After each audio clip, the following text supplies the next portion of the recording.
Hi everyone, in this video what we're going to be looking at is the DIGITAKT II and how we start up a new project so that we can basically make a track.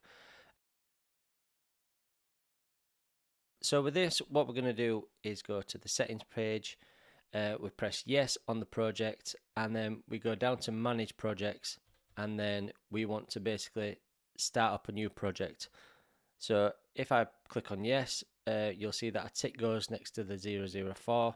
If I click on right, then what I want to do is I want to press init new. So that means initiate new. We can then rename that by going down. We hold the function and then no button to delete. You'll see it on the screen. And then we can press the function button to bring up the keypad and then move about with our arrows. So I'm just going to quickly put in DIGITAKT II video series and then press yes.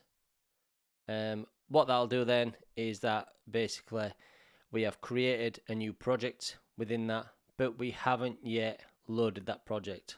So what that's done is it's renamed as that project for us. If we want to load this project up, all we do is press on right again, and then we would click load from. It says, do you want to save your previous project, which I've called Splice Tracks, before loading? I'm just going to press yes because I've done some work on it. It's going to then load up the DIGITAKT II video series default project folder. It says loads okay. So now if we go back, we will be now started on a blank slate. To access our samples, we can basically click on function and then the sample button. We could then go to the project RAM and then we can see what samples have been loaded up as a default. So we have 16 altogether samples, and we can play them. These have been assigned to each track, so I'll just turn this up a bit.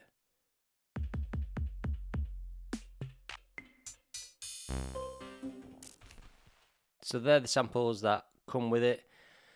I don't want these samples in my project altogether. So what I'm going to do is I'm going to get them off. So if I go into my samples folder again, I go onto my project RAM and then I click right on that menu. I then want to press select all and then go down to unload. And it would say, do you want to unload 1024 samples? I'm just going to press yes, even though it's 16, because none are loaded in on them other ones. So now, as you can see, it's completely blank. So what we want to do is load our samples that you've downloaded into this project. What we want to do now is to load up our samples that we have that you've downloaded from the website. If you haven't already, the link is in the description below. It takes you straight through to a page where you can just download it onto your desktop. Once you've done that, you'll need to connect your DIGITAKT to your computer and open up Elektron Transfer. Now, make sure that everything is up to date before connecting it into your computer. And the other thing you might have to do is go to your settings page and go to MIDI configuration and then to port config, and just make sure that you've got USB selected basically from your input and output. That means that it will pick up on your Elektron Transfer. So when you open up the Elektron Transfer, what you'll be presented is with drop files here. You can do that there, but the way that I would recommend doing it is by going into the Explore tab, making up a completely separate folder for whatever it is that you want. So I've renamed this DT2VS. I've just basically dragged and dropped that into my incoming folder. So what will happen then is it will drag and drop all them files that are in them folders, and it will start transferring that onto the plus drive of your DIGITAKT II. Once that is all completed, you can basically return back to your main menu and disconnect the DIGITAKT II from your computer. That then now has all them samples that are in that pack on this drive in that folder that we've done up. To access this folder, what I want to do is just press Functions and Samples, and then go into my plus drive, go into the incoming folder, because the factory is the factory presets. Your incoming folder is what you've brought into it from your computer, and the recorded is what has been recorded on the actual machine. So if I go to the incoming folder, you'll see that I've got all these folders here, and it is basically their DT2 VS. So drums, for example, I'll load up my drums first. So if I click on this, go into that menu, this has all my drums that are basically are in that drum folder. So what I'm going to do is show you this new feature that's not on DIGITAKT 1. If I press right and I go down to the bottom, I can press auto preview. So when I press auto preview, you'll basically hear the clip as I'm scrolling down. Instead of pressing function and yes, like you had to do on the other one, you can basically do that on that. So that's a good way to audition the sounds before you actually bring them in to the project. For this example, I'm just going to select all and then load to project. So 24 samples at the moment. There might be more as the tutorial series goes on, but 24 drums in there, and it goes from A1 all the way down to obviously 24. If I go back, I'll just put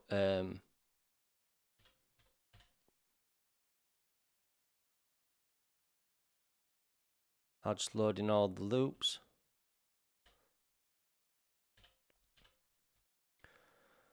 The randoms, I will select all, load to project.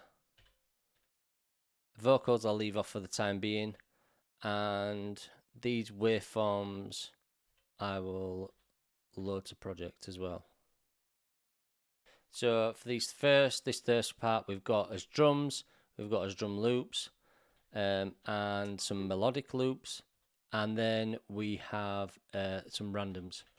So if I come back out of that by pressing no loads of times, we're now in our main sequence of sort of main page, basically, where we can select as samples. So on each track, because they were pre-assigned before, whatever samples are there now are basically in that order. So this brings me on to my next thing and how I like to arrange my samples onto the actual step sequencer. So the way that I like to set things up so that I know where my sounds are and what I need to, where they all are, basically it goes like this. So across the top, this is where my drums, so 1 to 8, this is where my drum sounds will be. So I, for example, will have my kick on number 1. I will have my snares and claps on 2 and 3. My closed hat and open hats on number 4 and 5.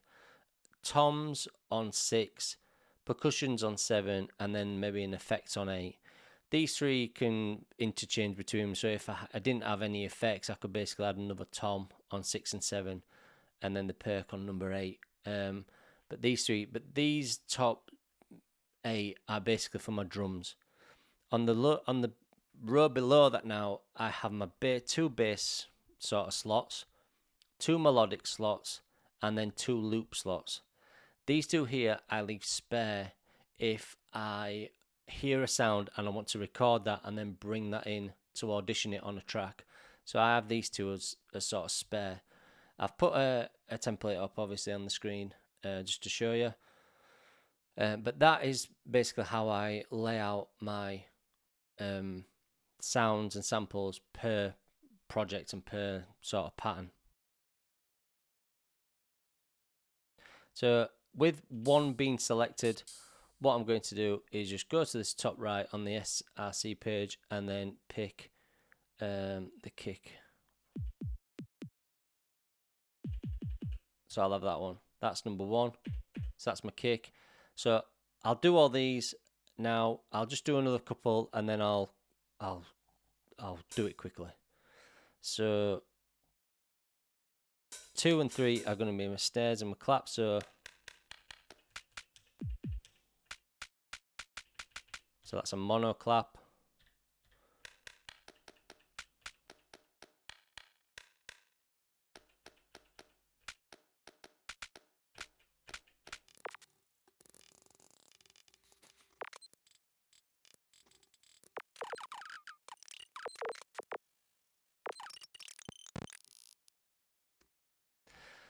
So I've assigned just my top row at the moment.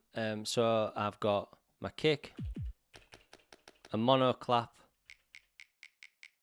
a wide sort of clap click, one hat, two hats, the 808 and the 909, tom, and then percussion, and this one I've left spare for now. So if we click on the SRC page and hit our sample, you'll notice that on these samples I've left a gap at the start of the samples. That's on more or less nearly every one of them. So this brings me on to adding groove and adding your own sort of stamp within the sound and how you can utilize that rather on depending on using the micro timing, which we saw in the previous video. You can do that a lot quicker if you just leave a tiny gap at the start of each sample. So I'm just going to lay down a sort of a house beat, let's say. So we've got that, number 2, 2 and the 4, and then just put that there. So if I go onto my metronome now and I turn the volume up, you'll hear that the actual the timing of it is off to the actual click, only slightly. That's because we have that gap at the front. Now, if I just turn off the metronome and come back to my kick, I probably would put my kick as close to on the grid as possible.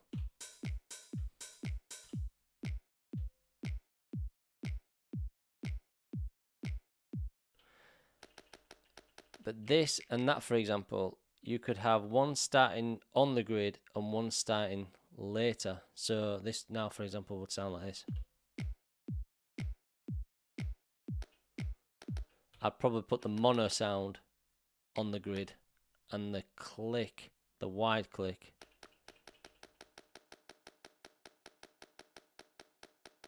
after.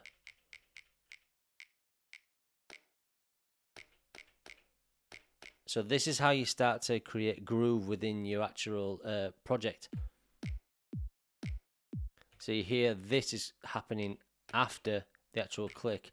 The more gap you leave at the start, the better, really. Ideally, what you'd want to do is, what I should have done really, is put the actual sound itself in the middle. That way you've got so much room either side to play about with, so you can easily use the start and the length to basically shape your sound instead of going into the U time. Even though you can do that, like so, you get the same effect. This I found works good. It works good for me because I like using it in loops, which is what I'm going to show you in a sec. So I'm just going to finish this off, like this one, for example.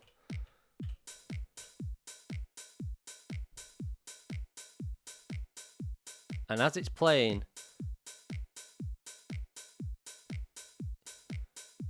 that's got its own groove. And then you can also parameter lock it, so you can basically, it doesn't always have to be set at that. You could basically have, let's say, 11 and 7 just to start a bit earlier, and then 15 a bit later than that. You can also do that with your clicks, like that, or like that, and you clap, leave that as it is. So you start to notice now, instead of everything being on the grid and on the 16th, you're starting to add that human feel, but you've done that, you've programmed that in manually by using your start points instead of using the micro timing, even though that's what it's there for. I find it more enjoyable doing it that way than I do by doing it the other way. And that's just one thing I just wanted to show you with the actual start time. And that's why I've left that gap for. If I were to load a loop up here, let's say, for example, if I just go down and I load this drum loop,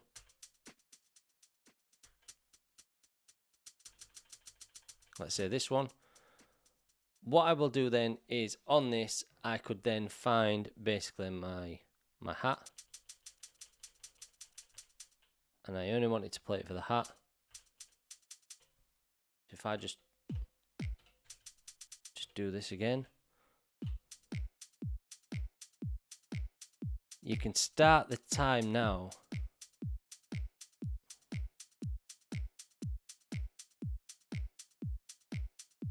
till it sounds sort of somewhat like, and it's got its own little groove.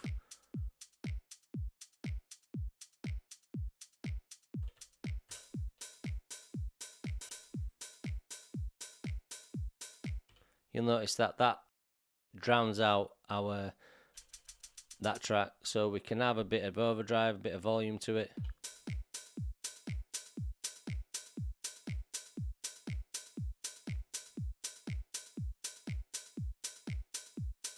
Or alternatively, we can go over to our mixer.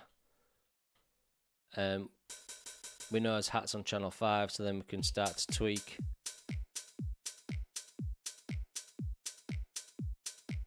And now they're working well together. They're complementing each other. And half of the thing is with mixing music is if you get your levels right, you are literally like nearly there with it. They don't need to do a lot of processing to the actual sound. You need to make room for stuff like your low end and maybe add a bit of compression, togetherness, glue it together a bit. But if you get your levels right, and that's why I've set them all to -6 dB, because it's just easier for us to all understand together what it is, and you can easily do it yourself. So on number 8, it was the drum loop 1. I just basically set that to that setting, which is 7.44 and then 7.21.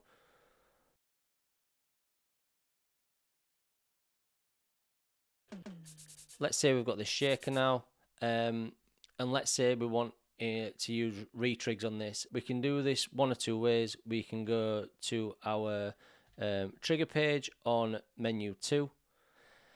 If we go into the step of sequencer itself, we can turn on the Re-Trig, and basically what that will do then is the length of the Re-Trig will be whatever length it is, so a 16th note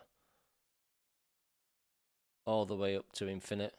So that's the length of the note until it gets triggered again, and then we can set the rate. So this would happen all the way through and the 16th note. So that's basically like having that on here. Let's just hear it until it triggers again, because it's infinite. So if I stopped it, nothing's there to trigger it.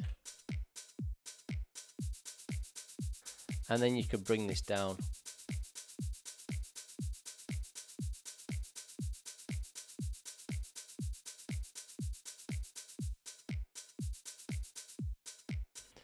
And you'll notice as well with the timings on these, so half means 8 steps, whereas 9 would be 9 steps, 10, 10 and a half. So if I just go, let's say to 13, it should stop on number 13. And so forth and so forth. And you've got up to 128 steps. So if you had all your pages lit up, you could then bring that re-trigger out into how many steps. And that's how this works. It works with the LFO table and the delay time, and I think.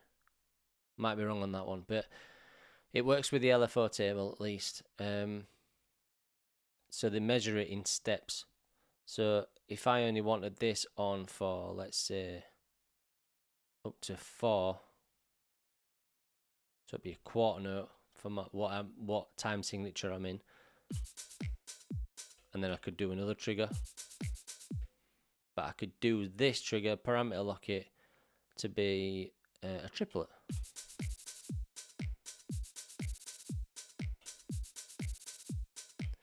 or so forth. But I'll just do something simple for now. I will just go back onto this, and I will go to, I'll go 14, and then on number 15 I will say I want that to be like that.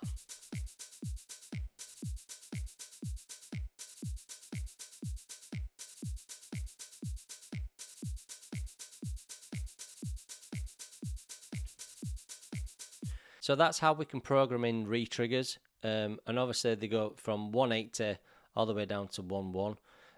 I'll just come out of that. The other way that we can do it is by going into our trig mode and going down to re-triggers, and this way we can program in ourselves to what we feel. So if I just turn on all these again,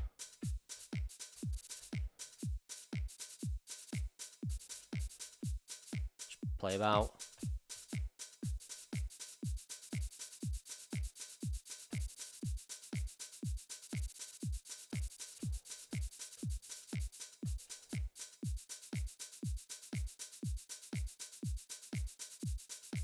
So we'll do that. So if I just press record and play twice to make it quantized, wait until it gets back to 1.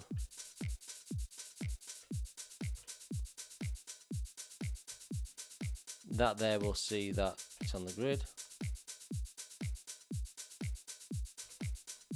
Then add another one.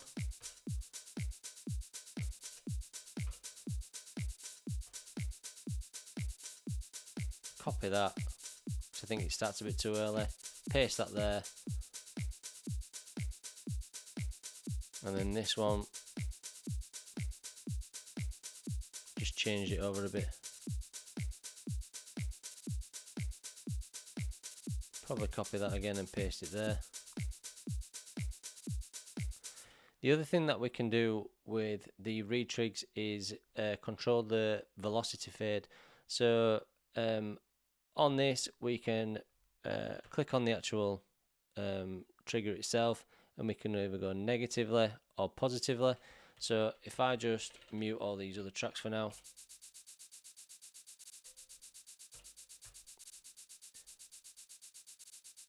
you'll notice that the triggers that it's set up, it'll come up in velocity. You'll also notice that each one of these is happening at the same volume.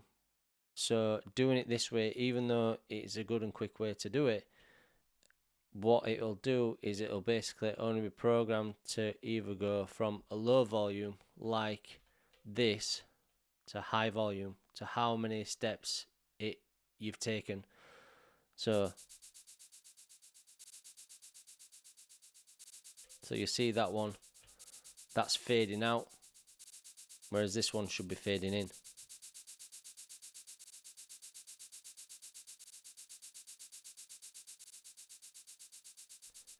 But with a proper shaker, it goes strong, not so strong, strong, not so strong. So we can program that in ourselves. So if we just do these 4 clips first, and then we go over to our velocity page, trigger first page.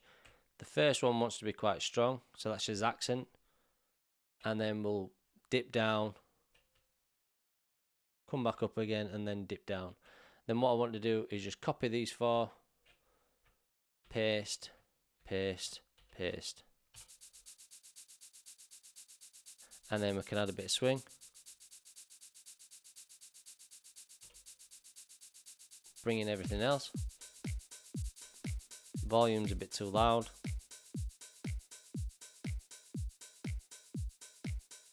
So that's another way that we can look at utilizing groove, velocity. If the track in itself is a bit too loud, which it is, there's two ways of doing it. If we didn't want the actual mixer level, the actual channel fade on the mixer to come down, we could just bring the level of the sample down.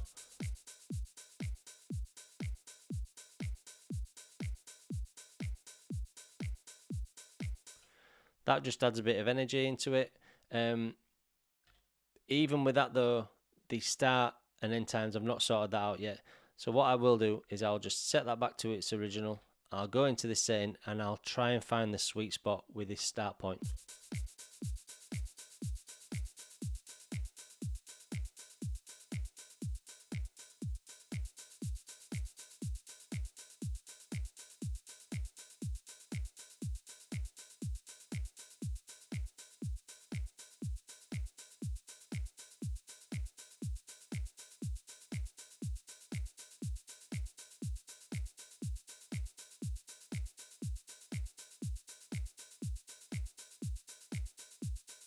So you can hear the accent coming through every 1, 5, 9 and 13.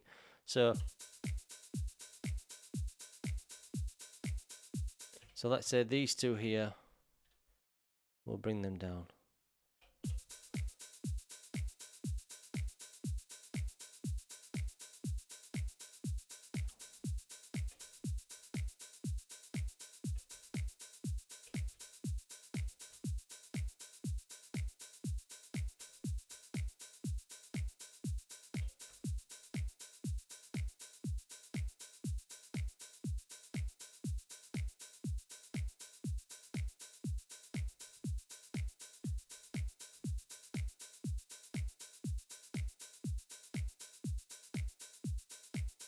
And now that's sounding quite nice.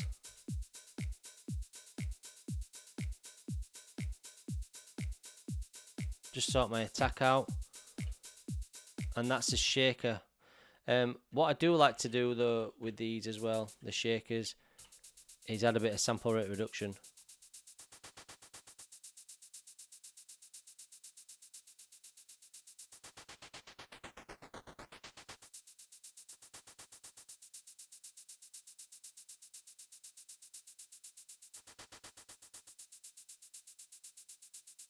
From that, we could then add more groove to it by adding LFOs and stuff in there. So with this, for example, we could go over to our LFO page. We could then go down to our amp, which would be amp volume. So with this, we would like to duck the audio out every time the kick plays. So we can replicate that we could use sidechain, or we could replicate that with an LFO. So what we want to do is when the kick hits, it wants to come back up in volume. So if we do that and then basically have it on free mode, we would then need to refer to our chart for what the 1/4 is. So on our LFO table, you'll see at the top we have the multiplier, which is this here, the multiplier, and then we have the speed. So to get a 1/4 or 1/4, what we'd have to do is multiple ways of doing it. So if I go on to, let's say, 16, so times it by 16, I would then need to set the speed to 32, and that would be on the 1/4. So you notice that that is on.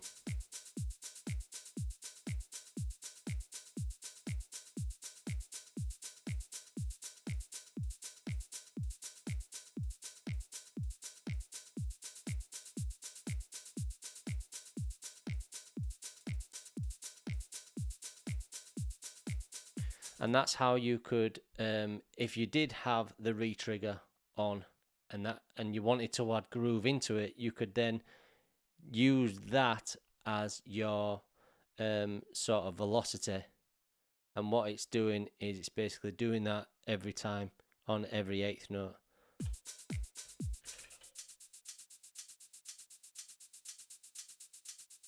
If you wanted to free up that LFO and you wanted to record that, you could basically resample that shaker loop in by basically setting this to track 7. So if you wanted to record that, I would then set that to the value of how many steps I would have. So it would be 16 steps all the way through. I would then set this to play. So when I press play, it starts to record. And then as you can see, that is how we can record our samples perfectly in time with our tempo and our project step sequencer settings. We could then use that as an actual audio file and manipulate it even further, doing other things with it, using different machines on it to get more textures and more different sounds out of it. And this is what I love about this machine, because you can resample and resample and resample, and then you come up with a totally different sound altogether. Add reverb to it, add chorus to it, add this, do that, do this, add LFOs to it.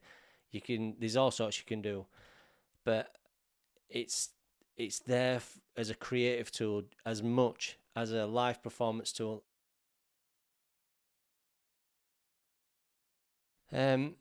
If you did want to free up a track as well, so let's say you've got this clap here, which is very quiet. So you've got this clap here and this here. You could basically use the same track to do that. So if on number 2, for example, I have sample number 5, track number 3, I have sample 14. So if I go into track 2, I can see that it is on the 5 and the 13. If I activate 6 and 14, the step after, and then I assign this to number 14, that one, I could then use the U time to nudge that all the way over to the left. So if I just mute everything else, including that one, you'll notice now we have 2 samples playing on the same track, more or less at the same time.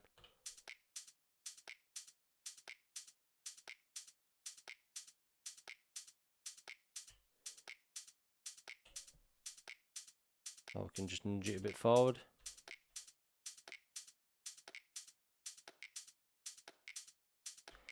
So that's a good way to get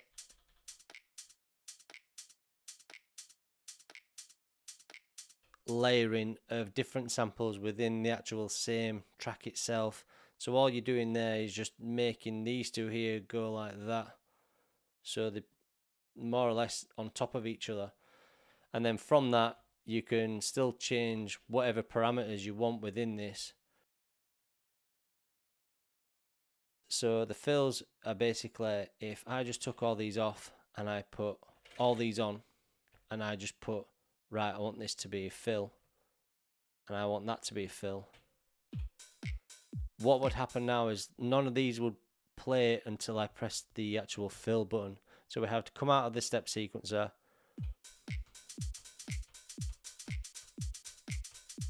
so that way it's easier to make up your own drum loops, where you could basically, we're on track 4, you could resample that back in. So this, for example, if I just play this, so like that, let's just press play, and then that is my sort of drum loop pattern that I've done by using the fill page and setup menu. If I just go back onto this page and go back into the sequencer, you will see that what I've done, obviously these are parameter block conditions, so to get out of these we can just press that button push down on the encoder, and that cancels that programmed parameter lock. So these will now be playing in 16th notes.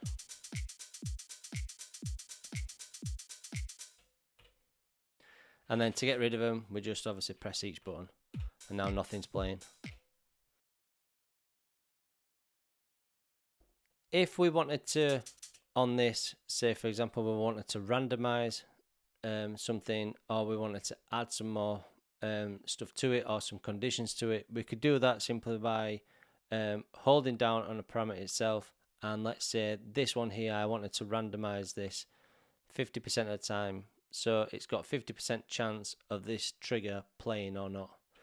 On other examples, you could do that across the whole board, so I could basically bring this down to 50%. That would add a bit of randomization to that hat.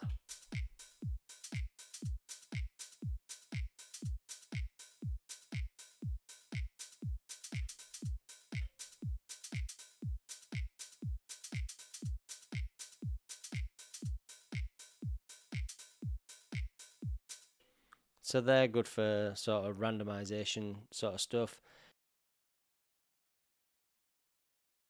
What else we can do to randomize parameters and things within the Digitakt is if we head over to the LFO page by clicking on the mod button, we have an option to use three LFOs.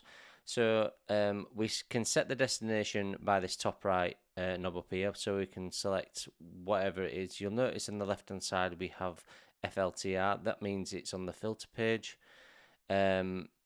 The SRC, which is on the SRC page. So if we wanted to control something, let's say for example the tune of this, we could then alter or make our LFO suit whatever it is that we're wanting to do with it.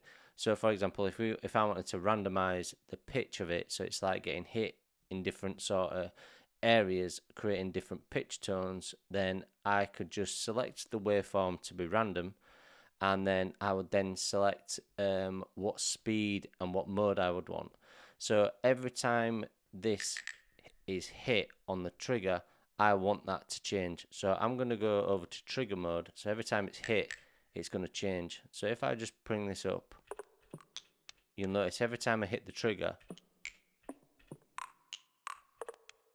that sort of, well, that makes the tune different to whatever we've set it. And we do that by altering the speed and altering the depth. The depth is how far the tune goes, either positively or negatively from where it's set. So if we go back to the SRC page, we will notice that I'm at -3. So from the -3 point, the depth of what I've set it at, whether it be minus or plus, that is going to affect what it is on our waveform. So randomization wise, so it's going to jump up to maybe +2, maybe jump down to -7, depending on how far I turn this. So the more right or more left I go, the more extreme settings you'll have. The subtle ones, the less it'll move, basically. We can also do slew mode. So slew is basically, instead of it going from one to the other like on and off, slew is like, it's like a smooth action. So it like sort of glides up, whereas this one, you can see it's hitting a new tuning point every time I hit the trigger. So you can get it somewhere for a happy medium. Bring this down, and that's just another way to get randomization into your production. There is also another way. If I just clear that LFO page out and bringing it back to normal, let's say for example on this page, I like the sound, but I want to change something, let's say within this filter page. So what I'm going to do is I'm just going to copy this filter page for now, just so that I've got it copied. And then what I want to do is just click on the filter page itself and press yes. And what that does is it totally randomizes every parameter within that page. So that's obviously doing whatever, but then you can keep randomizing. You're very limited to what you can do on this, but it's just a good way to see what the DIGITAKT comes up with.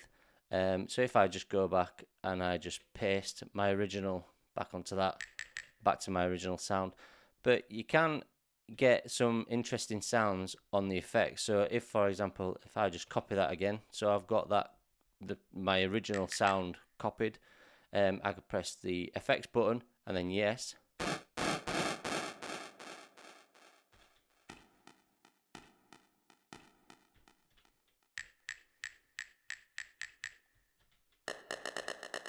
Then you can come up with new sort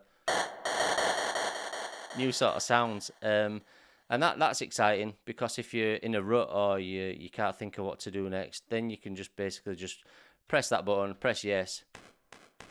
I quite like that, but I just don't want the delay on there or the reverb. Bit too much. But I quite like that sound. Needs a bit more volume.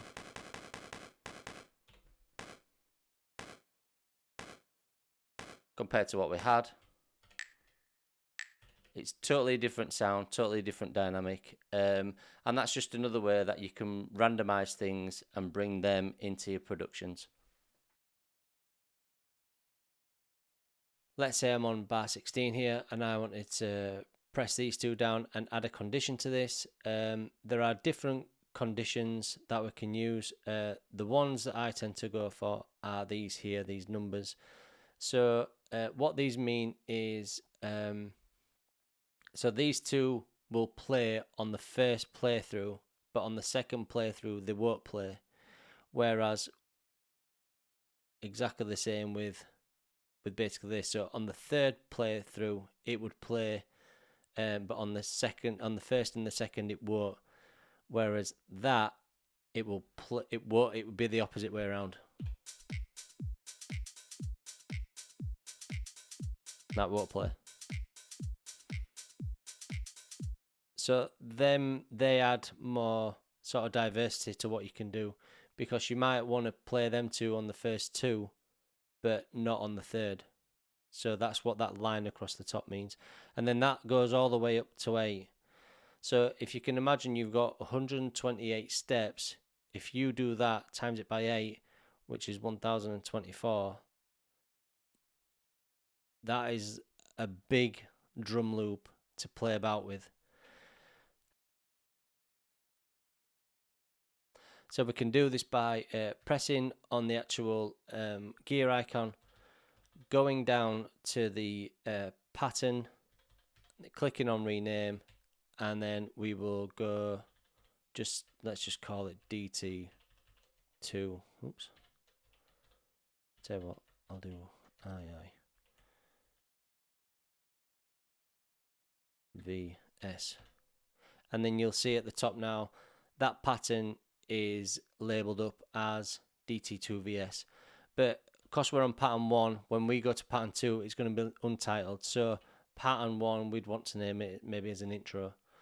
Pattern 2 as the verse 1, and so forth and so forth. And that's how you start building your song up, and start using what sequences you've got to combine with each other. So that's it for this video. I hope you've enjoyed it. It has been a bit fast paced. Obviously this video series is aimed on giving you as much tips and tricks within the sort of time frame that I can give. The video series on the original Digitakt explained that unit in depth whilst making a tune itself. This one is basically going to be based on just doing and also making a tune whilst we're doing. Obviously I'll explain what I can along the way with the new stuff and the new features, along with tips and tricks that I have, and from there we will start working through this track So I hope you've enjoyed this video, and I will see you in the next one.